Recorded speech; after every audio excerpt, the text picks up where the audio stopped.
Walking in the heart of downtown Cincinnati, I'm super excited to interview a conceptual artist, Michael Coppage. It's only right that I meet him at the Contemporary Art Center, where he has donated much of his artwork. But before we sit down to talk, let's take a look at how Michael uses art to stimulate conversations of social change.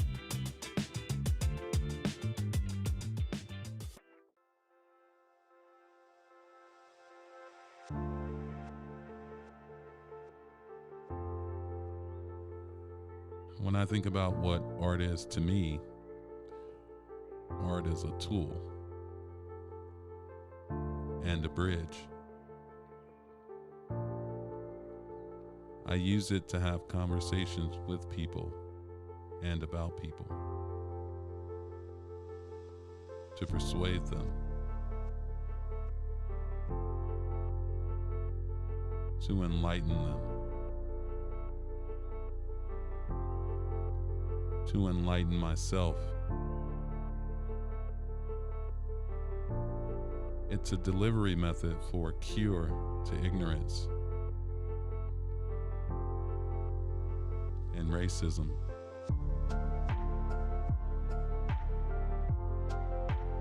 Art is a vaccine. It's the only way I know how to address sensitive issues with the most amount of people.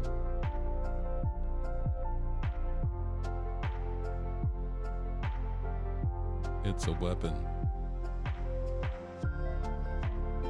It's revolutionary. It's a refuge and a sanctuary.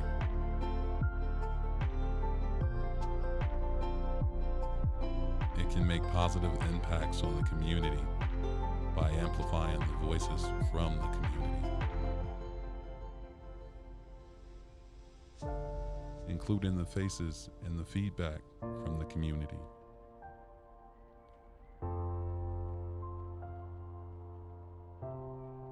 Holding safe spaces where community members can go to contribute or withdraw with the goal of leaving better than they came.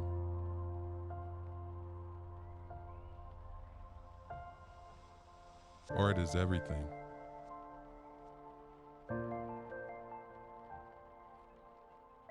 It doesn't imitate life. It is life. I'm so excited to introduce you to Michael Coppage. I'm so happy to have you on my show. Yay! Thank you. So when I thought about you, I was like, you're an artist, you are an activist, you are a father. Man, I mean, there's so many things to discuss here. But I think the very first thing is people want to know is, who are you? So where did you come from? Tell us about your childhood, how you grew up. Well, I grew up on the south side of Chicago, in a neighborhood called Jeffrey Manor. I moved there when I was 3 from Mountain Home Base, Idaho. Wow. I was born on an Air Force base. My father was a mechanic in the Air Force. I'm guessing he retired or his tour was over. Mm-hmm. And so we went back to Chicago, where my parents are both originally from. In the neighborhood I grew up in, I was fortunate enough to be surrounded by a family. I pretty much grew up in my grandmother's house. So I grew up with my grandmother, my grandfather, my parents, my uncle, my aunt, my cousins. Oh, wow, so extended family. Yeah. And also, both of my sets of grandparents lived on the same street, on the same side of the street. So cool. That's exactly how I kind of was raised. Yeah. My father's family is definitely like that. Yeah. Yeah. It was great. I mean, I had all my cousins from both sides of the family, all my aunts and uncles, and then there were lots of kids in the neighborhood too. Because I imagine that the families who lived next to us were kind of similarly kind of structured. Mm-hmm. So just lots of kids, lots of family, extended family, community. Mm-hmm.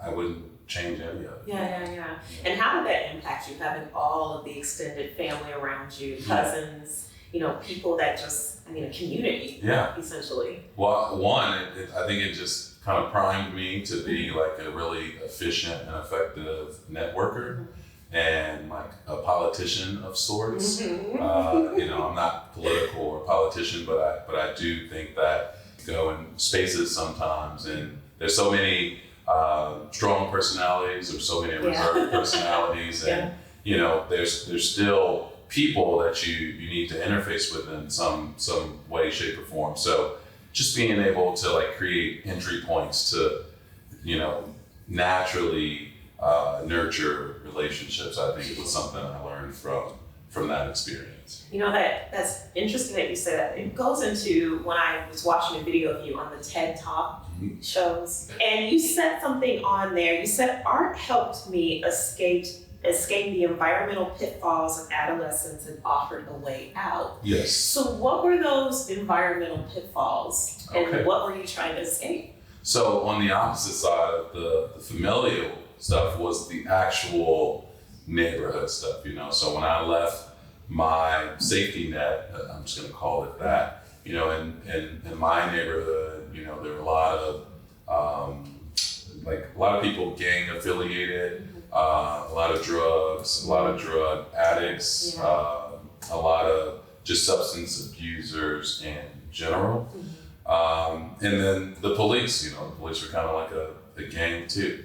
And, navigating that just to, get to the bus, just to ride the train, just to get to school, just to arrive from school safely, because, the gang where my school was different than the gang that the neighborhood I lived in. So naturally, by association, there's an assumption that I'm a part of this. And so, I would say high school particularly was just a really fear-based experience.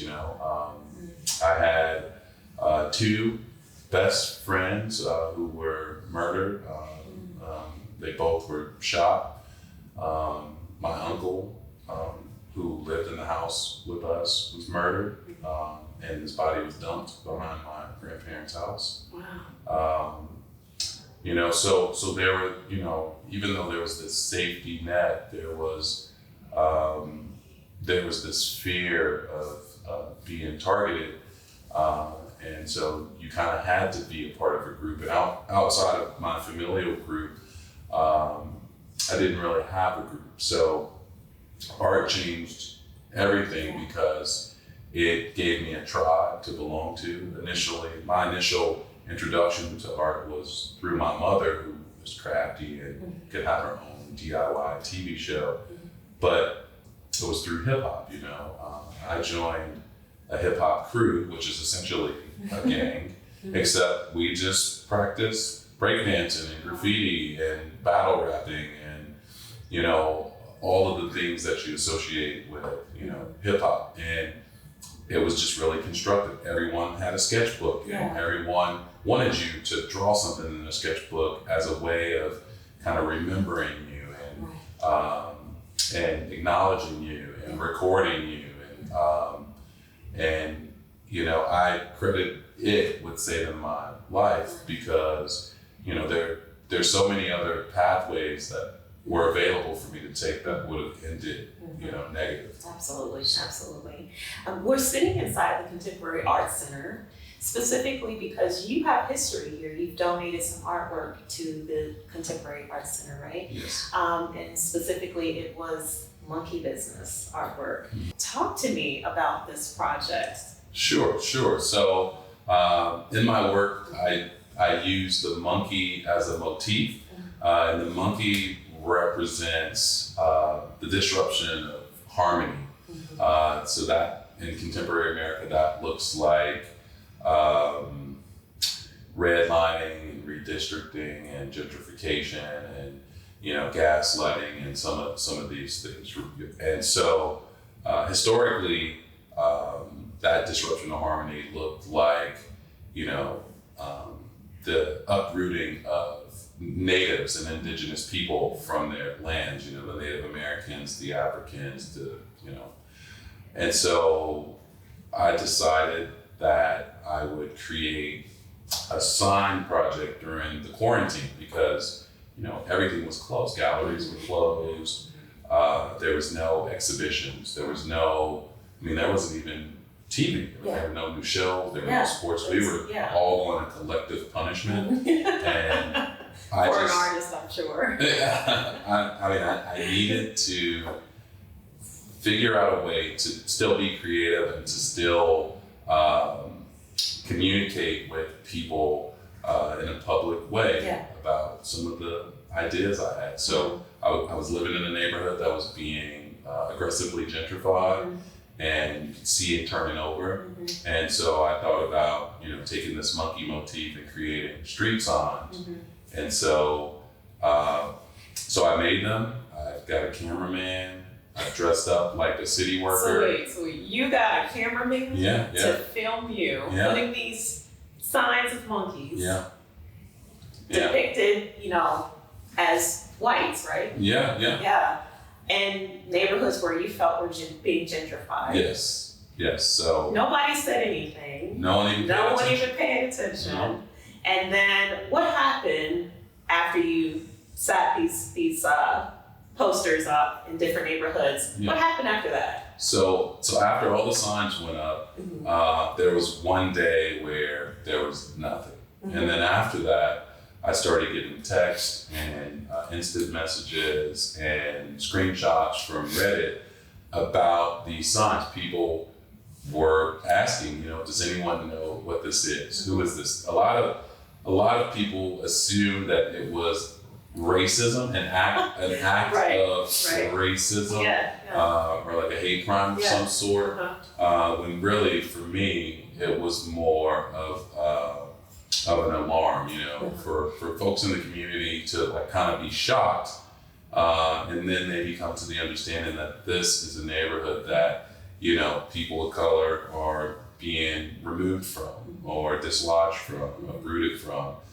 This is a neighborhood where monkey business is occurring, right? And, because I use the monkey as a motif to pretty much represent Caucasian Americans, I assumed that people would get that, but because the silhouette of the sign was black, like most animal signs that you see, deer, cows, and otherwise, there was a huge kind of outlash from the Black community because Black people thought that this sign was directed towards them and saying that they weren't allowed, which kind of fueled some of the creation of other signs because I hadn't considered that there would be as much internalized racist views from in the Black community, but I learned that it was very much a real experience. Now you stated on your TED Talk show, everyone is a racist. Explain that. So everyone is racist, right? And what I mean by that is, there are different degrees of racist thoughts, racist behavior. You have kind of overt racism, which is like the king, with the language to support it, with the systems to support it, and your race, you being negatively impacted because of your race, right? And then you have, what I say is a rung lower. You have prejudice, right? And prejudice could be, you think a specific way about a specific group, or you subscribe to stereotypes based on your own personal experience, and how you interface with this person or groups or people from this group could be drastically impacted for your life. Absolutely. And it's something that you could pass to your kids that could eventually evolve into racism, right? And then you have bias, which is like the lowest rung. And bias is just, the freedom to choose. Like, oh, that looks weird, I'm not gonna eat that, or just a decision or a thought that you have that prevents you from really connecting to someone from another racial or ethnic group. So what about the person that's watching this, watching your TED Talk? interview, and they say, that's pretty presumptive to say everybody's a racist. I don't see color. What would you say to them? Well, I would say that no one's colorblind. We learn about color from a very young age, and color means something. Roses are red, violets are blue, grass is green, sun is yellow.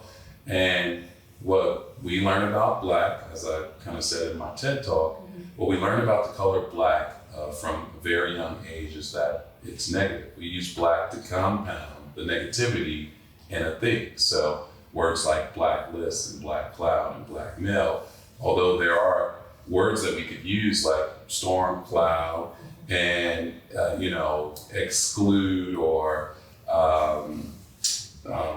whatever other kind of language there is to talk about these or replace these, we choose to use Black in front of it. And so and all of us are guilty of that. So, it creates an implicit bias about and against Black people, I believe, when you get to conversations of race and people who identify as Black.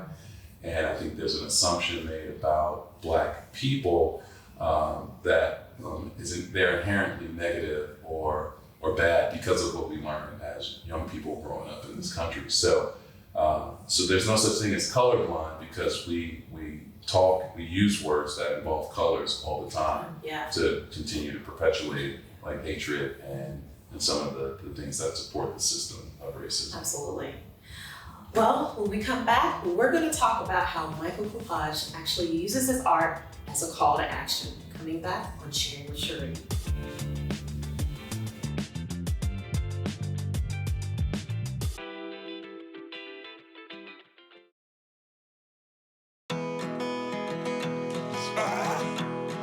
This place that I call home. I'm explaining to her that you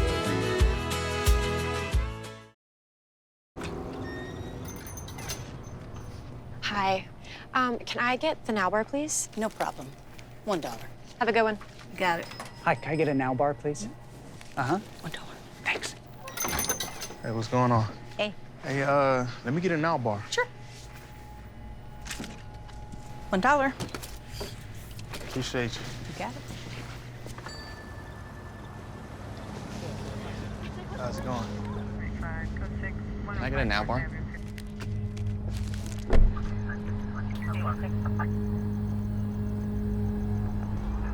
Hey, stop right there! Get down on the ground out of your car right get down! Come on, over your head! On the ground! Now!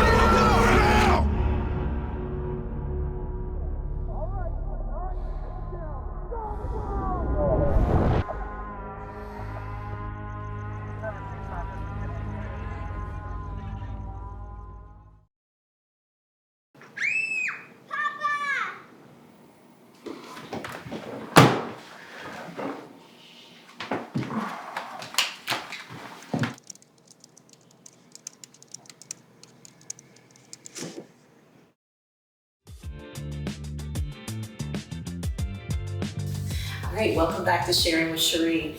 And so I just want to shift the conversation from the monkey business artwork that you've done, because you've done so many things. You have several murals. One of them is the Black Lives Matter mural. Yeah. Okay. Tell us about how you became the lead artist on that project. Yeah, it was completely by coincidence. I think a call went out and the artists who responded were 100% white.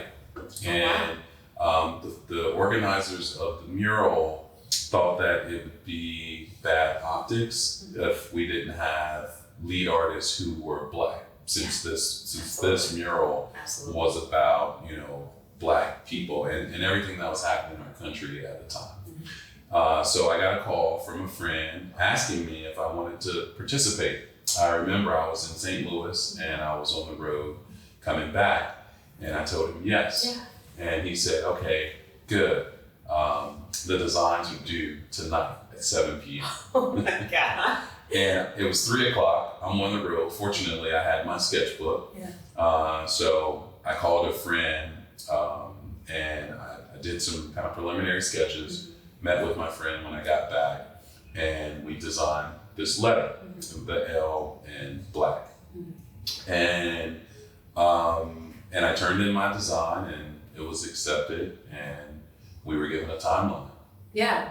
Alandis Powell actually created this whole project, right? She was the owner, the operator, the everything on The this. visionary. The visionary. Yeah. And she said, I want to give you, or I'm assigning to you the letter L, right? Or as a collective team, it sounds like you were assigned the letter L. Well, we got to choose. You got to choose.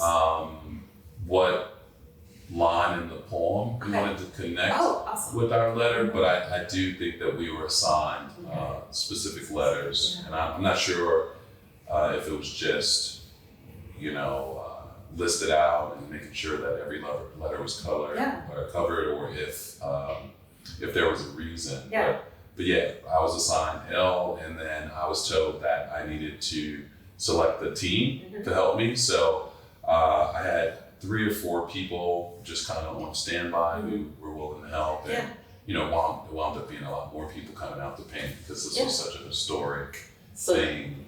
So tell us how you came up with the concept for your letter L, because it came from Alanda's poem, correct? Yes, yes. So there's a line in her poem that says, we want for systems that negatively impact us to be eradicated.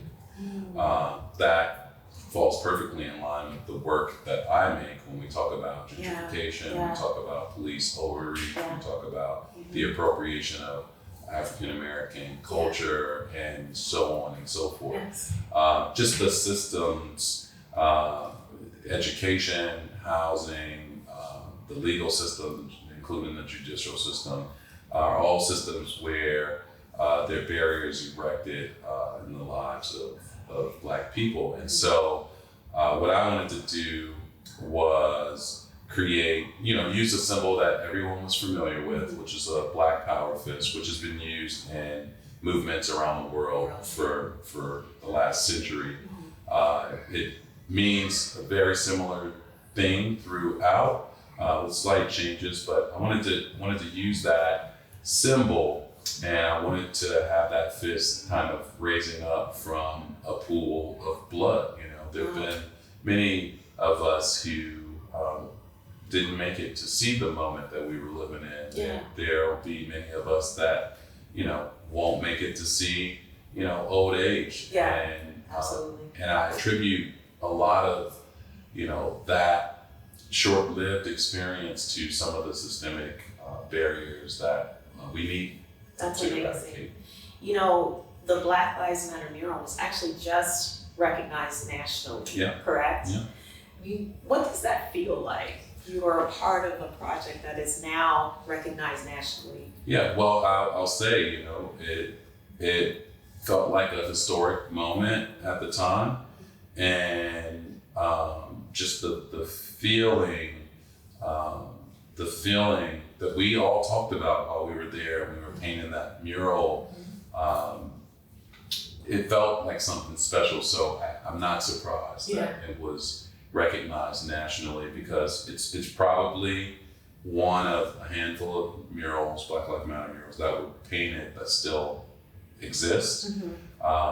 It's the only one that's probably getting a refreshment every year.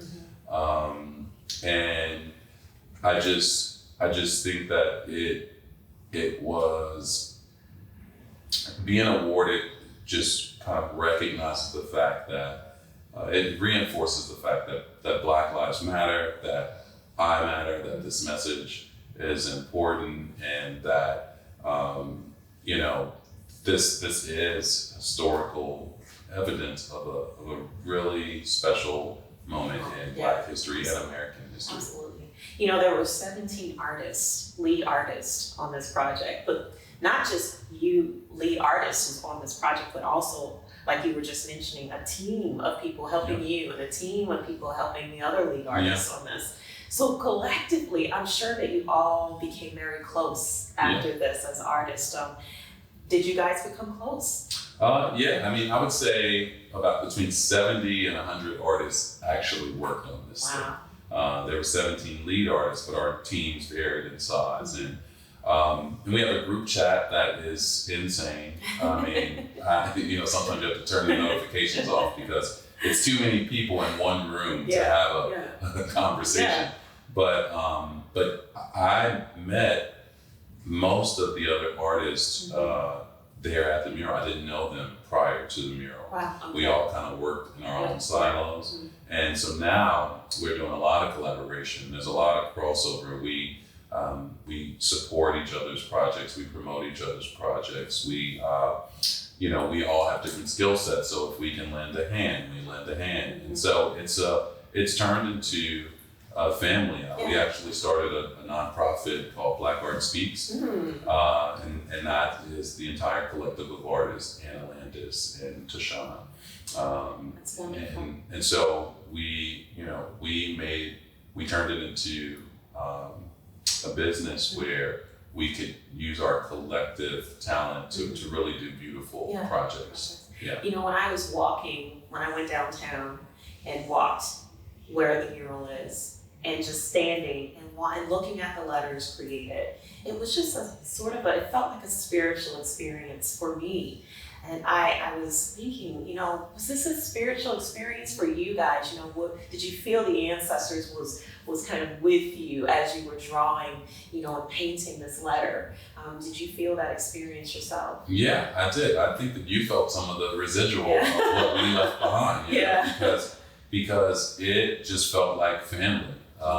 There were so many people there. I felt so protected, so insulated.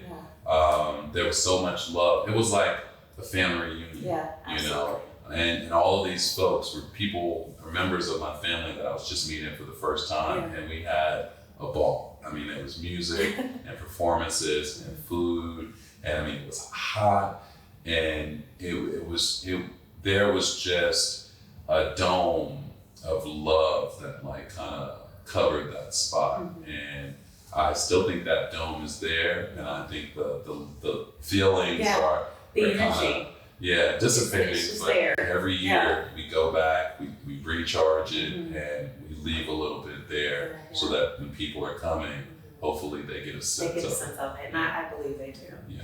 Well, when we come back, we're going to talk about Michael Coppage's other projects and his sculptures right here on Sharing with Sheri.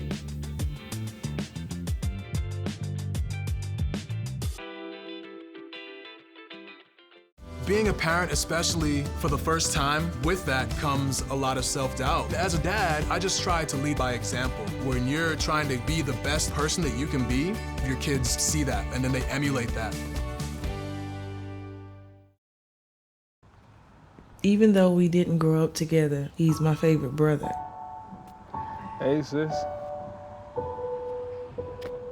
I'm the baby of the family, and he's the gentle giant. What you know about poor Georgia? Man, please, that's a classic. You know when they say people are a rare breed? Yeah, he's that. I'm sorry, I'll be back in a few hours. Don't worry, Sheri, you know I'm for you. I know. Go get the football. That was my favorite memory. He was always for ya. This is a true story of me, Bridget Floyd, and this guy, George Perry Floyd Jr., my big brother.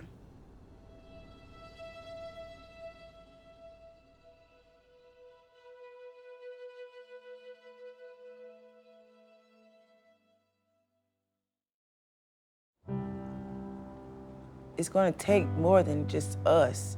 It's going to take the community, the world, to help us make a change.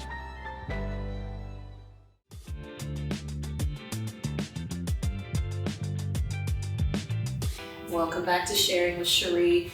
Let's take a look at Michael Coppage's new project, The 12 Commandments. We are at Casting Arts and Technologies, and the foundry is upstairs where all the magic happens with the bronze. So let's go.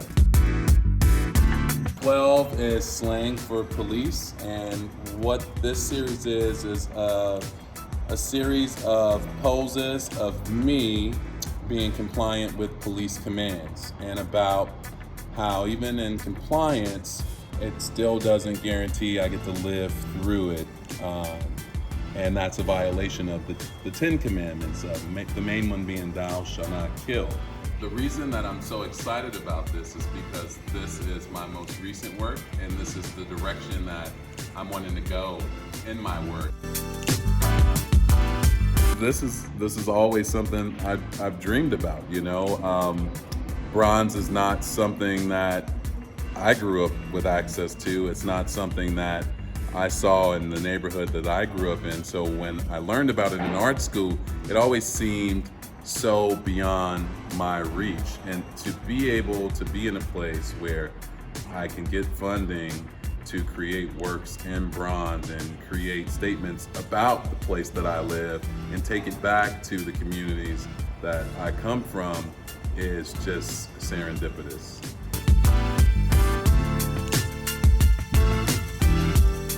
The two sculptures will be at the Cincinnati Art Museum beginning July 15th through August 16th, and then they'll go from the Cincinnati Art Museum to the Alice K. Weston Art Gallery, downtown Cincinnati, from September 16th to November 6th.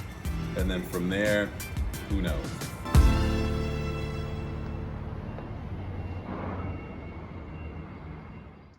So watching that, I mean, I would say you're the most passionate about this project. Would that be true? I would say Seeing your the way you light up when you talked about that. yeah. I mean, it's my newest work, right? Yeah. I think that any artist will tell you that their favorite project is always the one that is the closest to them. Because I invested so much time and I sacrificed my body, and because this topic is something that, you know, we can turn on the news and still see it impacting us now, I would say that I'm extremely passionate about it. I'm probably the most passionate because it's the most recent. Yeah. Why do you want other people to be passionate about the 12 Commandments? What is it? Why do you want people to come and see it? Well, I think, you know, for the same reason that people, you know, went out and rallied and protested during the height of the social justice movement. You know, a lot of that was in reaction to an overreach that was kind of instigated by police, and it just kind of spilled over into encompassing other things. But you know, just because the hype of the moment has died down doesn't mean that the actions and activities have slowed down. You know, there's just a young man who was shot 60 times, you know, and so the 12 Commandments, I think, are important because they show me essentially being compliant with police commands, and how, you know, even in being compliant, I can still be a victim. Yeah, you know, absolutely. I could die at the other end of a service weapon. So, and I think that there are many of us who feel that, who thought that, who tense up, who are hyper aware in their spatial awareness of, you know, a police presence. Yeah. And I think that is a direct result of this kind of larger experience that we've had with our interactions with the police. Yeah, absolutely. We saw 2 of the commandments on the video clip, but there are 12. Well, there will be 12. So what are some of the other ones that you are possibly thinking of? So we saw hands where I can see them. Or show me your hands. I haven't quite landed on the title. And then you on your knees. Get on your knees. Get on your knees. We'll see drop your weapon. We'll see hands behind your back. We'll see hands behind your head. We'll see spread them. And you know, I have them all kind of cataloged, but those are the ones that are kind of next in the pipeline because I can see them here a little more clearly than some of the others. Yeah. So those are gonna come, but I'm not sure how long it's gonna take because, as you might imagine, it's a labor-intensive process. Absolutely. There's a lot of steps and stages. mentally, spiritually, and otherwise. I have to be ready because I'm posing for most of them. And when we're creating this mold around my body, I'm picking up anywhere between 40 and 60 additional pounds. Yeah. I'm having to sit or stand in the same position for Same. 4 to 6 hours at a time. The sheer commitment level in this project is just amazing. So I'm excited for others to see this. When will it be showing, and where can people find this amazing piece? Yeah, so beginning July 15th, 2022, they'll go on display at the Cincinnati Art Museum. Okay. And they'll be up until August 16th. And then they'll transition from the Cincinnati Art Museum to the Weston Art Gallery. And that'll open September 16th, and it'll run for 8 weeks. Wow. Thinking about the way you grew up, okay, the things you saw, those deterrents, those environmental pitfalls, would you say that created the person, the passion that you have inside of you to create the 12 commitments, to be a part of the Black Lives mural, that shaped you? Yeah, I would say to what you're doing today. I would say that there was an accumulation of experiences throughout my life that I couldn't put a voice to, that really came to a head, right? And I was either going to internalize it and become sick, or externalize it and potentially derail my entire life. Yeah. And so I had to come up with a creative way to purge these experiences so that I could be healthy, so that I could have a space that was where I felt healthy and I felt rested and I felt some of these other things that we kind of take for granted. Absolutely. And so I use my work to house all the different facets of that accumulated experience, so that it's disconnected from my body, it's disconnected from my emotions, and I can kind of speak about it plainly and maybe not objectively, but in a way that's direct, disconnected from my personal feelings about, the experience. I think you're the perfect example of how you can take lemons and turn them into lessons, and transform coming from something and making it into something beautiful. But we're going to talk about you as the father, because I feel like that is the pure essence of Michael Coppage, coming back on Sharing with Sheri.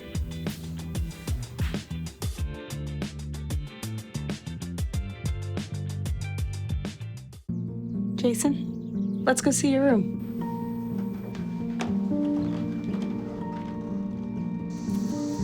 No, that's not right. How was it? Is it good?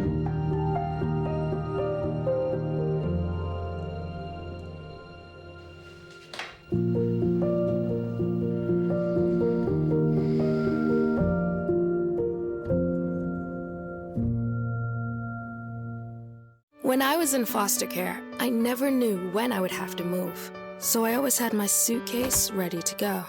Then one day, I was adopted. My new parents opened their hearts and home to me. My parents cook my favorite breakfast for me every morning. My parents take me on trips I never thought I would go on.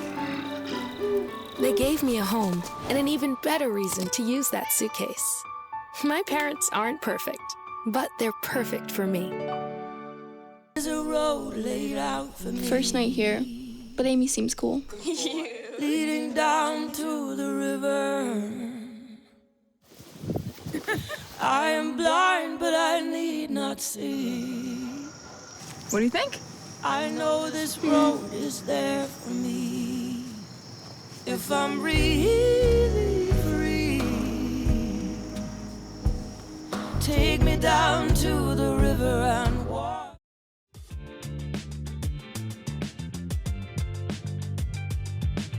So we're talking to Michael Coppage about him as an artist, him as an activist, But now we're talking about Michael as the man and the father. And it's so beautiful watching you with your son. It's just such a joy to see you with him, reading, with him, or playing in the yard with him, and just doing normal things. And talk to us about your son and raising him with autism and the challenges that you have. Yeah. Well, I would say that my son is a huge impact on me. Through him, I'm learning how to be more fearless. I'm learning how to be more emancipated. He doesn't subscribe to social norms because of his diagnosis of autism. He doesn't concern himself with what other people think, what other kids think. He doesn't concern himself with how he should be in very specific environments. He's the epitome of emancipated, and I envy the level of freedom I feel like he has.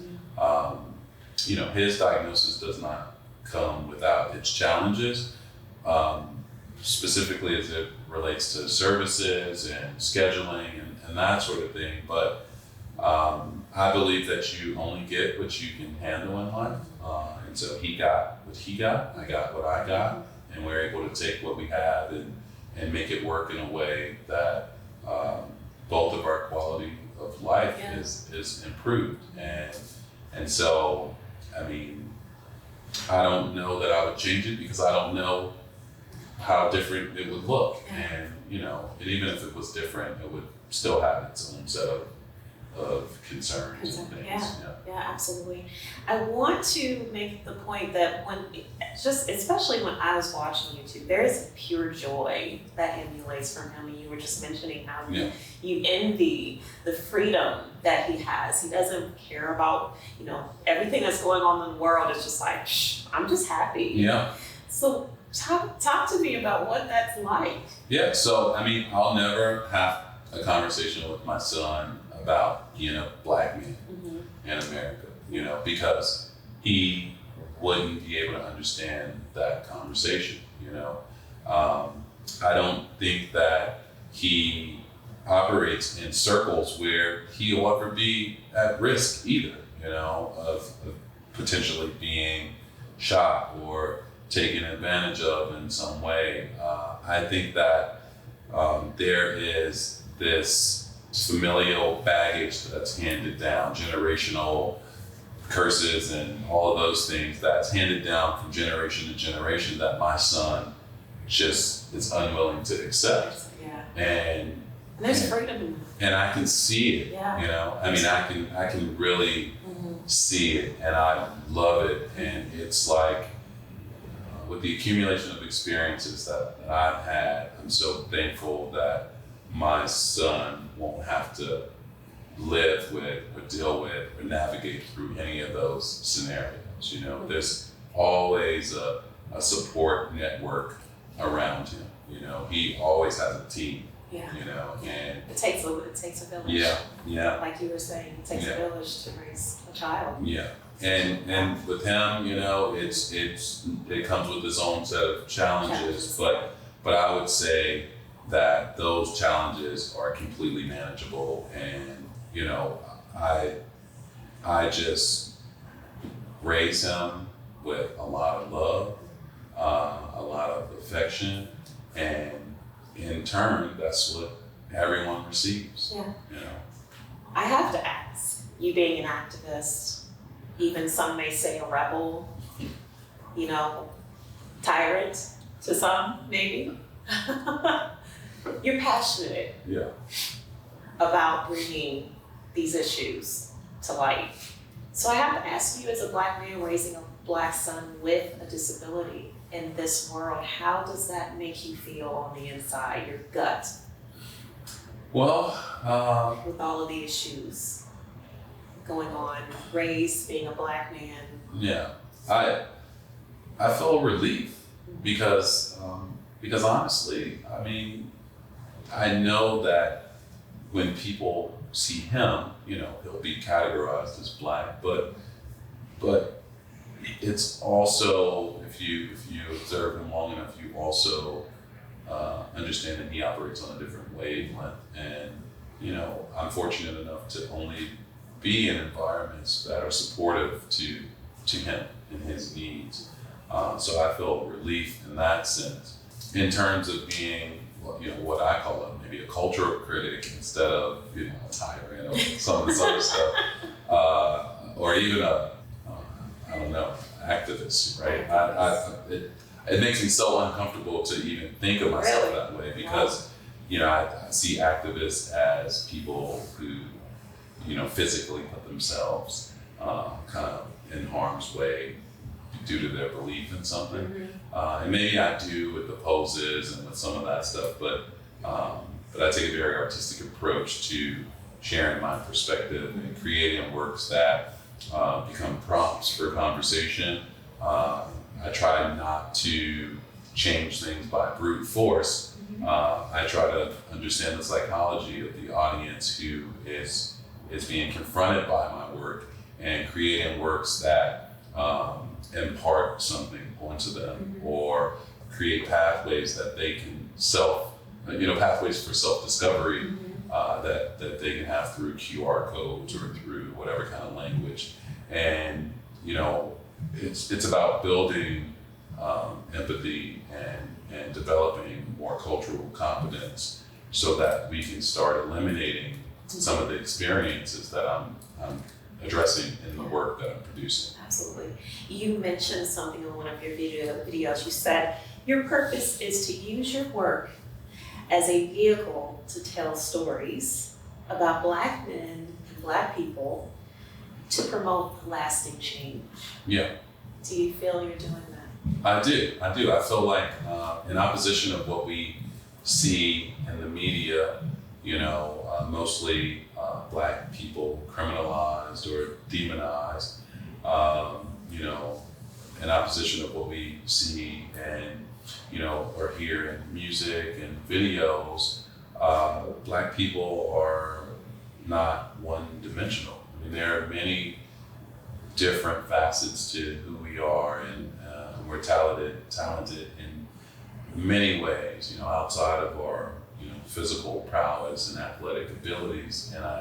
And I think that one of the overarching goals is to ground us all in our humanity and present us in a way that just normalizes, people's access. I think that we've been socially distanced before that was a coined phrase through the use of some of the negative images and some of the branding that's kind of taking place in terms of, telling our story. And I think that's largely because we're not the authors of our story most times. And so being an author of the story about the experience puts me in a position that I think really helps helps people reimagine and maybe even relearn who and what Black people are and have experienced.